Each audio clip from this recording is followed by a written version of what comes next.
કારખાનાના જે કેમિકલના ધુમાડો આવે ને આમાં પાક જ નિષ્ફળ જાય છે। જો આ જાહેર જેવું ન થતું તો બીજા મોલ તો અમારે શેના થાય। નમસ્કાર, આપ જોઈ રહ્યા છો મોગલ ન્યૂઝ મોરબી।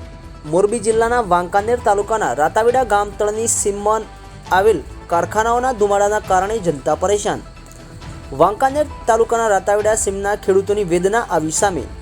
વાંકાનેર મામલતદાર 7 દિવસમાં સર્વે કરવામાં નહીં આવે તો ખેડૂત આત્મવિલોપનની ચીમકી ઉચ્ચારી। કોણ જાણે સરકારી જમીન ધરાવતા ખેડૂતોના પાક નિષ્ફળ થવાનું કારણ કારખાના બન્યા છે। પોલ્યુશન ધુમાડા નીકળતા પાક નિષ્ફળ જતા હોય છે। તંત્રની મીઠી નજર સામે ચાલી રહ્યા છે કેમિકલના બેખોફ કારખાના। મોટી સંખ્યામાં મોટા કારખાનાઓ સિરામિક પોલ્યુશન કારખાનાઓમાં કેટલાક બધા હપ્તા ઉઘરાવીને આવા કાળા કામ કરી રહ્યા છે તેવી ચર્ચાઓ ટોક ઓફ ધ ટાઉન બની છે।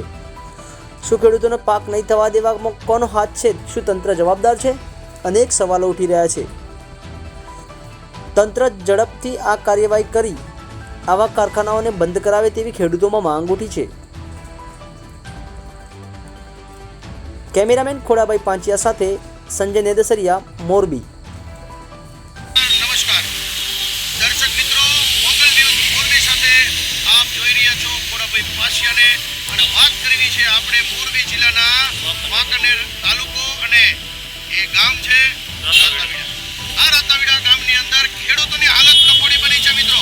ખેડૂતોની હાલત કેમ કફોડી બની છે કે વાંકાનેર તાલુકાની અંદર જેમ મામલતદાર સાહેબ દ્વારા કદાચ કારખાનાની નિમણૂક કરવામાં આવી હોય, એમની કદાચ ડોક્યુમેન્ટની સર્વે કરવામાં આવી હોય, પણ ખેડૂતોને ક્યાંક મામલતદાર સાહેબ ધ્યાનમાં રાખે એવી અમારી એક અરજી અને અપીલ છે કે ખેડૂતોની હાલત છેલ્લા 4-5 વર્ષથી આ કફોડી બની છે। વાત કરવી છે ખેડૂતોની એ બાબતમાં કે ખેડૂતોનો પાક નિષ્ફળ જઈ રહ્યો છે, તો આનો જવાબદાર કોણ? કારણ કે પોલ્યુશનના કારણે અતિશય ધુમાડો કાર્બન ડાયોક્સાઇડ કાઢી રહ્યું છે કારખાનાનું કેમિકલ। આના કારણે પાક નિષ્ફળ થઈ રહ્યો છે મિત્રો। પાક નિષ્ફળ થાય તો ખેડૂતોની હાલતમાં, એના પરિવારમાં ક્યાંક ને ક્યાંક તકલીફ પડતી હોય છે।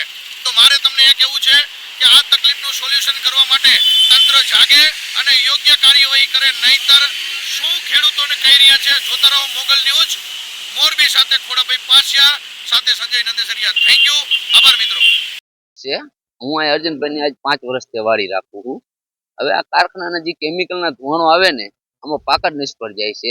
જો આ જાહેર જેવું ન થતું તો બીજા મોલ તો અમારે શેના થાય। પછી અમને એમ થાય કે હવે આ વાડી મેં ઘર ભેગું થઈ જવું સારું, કારણ કે આપણે નુકસાનની બજાય મહેનતનું જો ન નીકળતું હોય તો આપણે પછી શું કરવું? આ કેપ્ટાઇલ હે, કેપ્રોન હે, લેમજોન હે, એ બધાના ધુવાણા જ આપણા આમાં આવે વાડીમાં।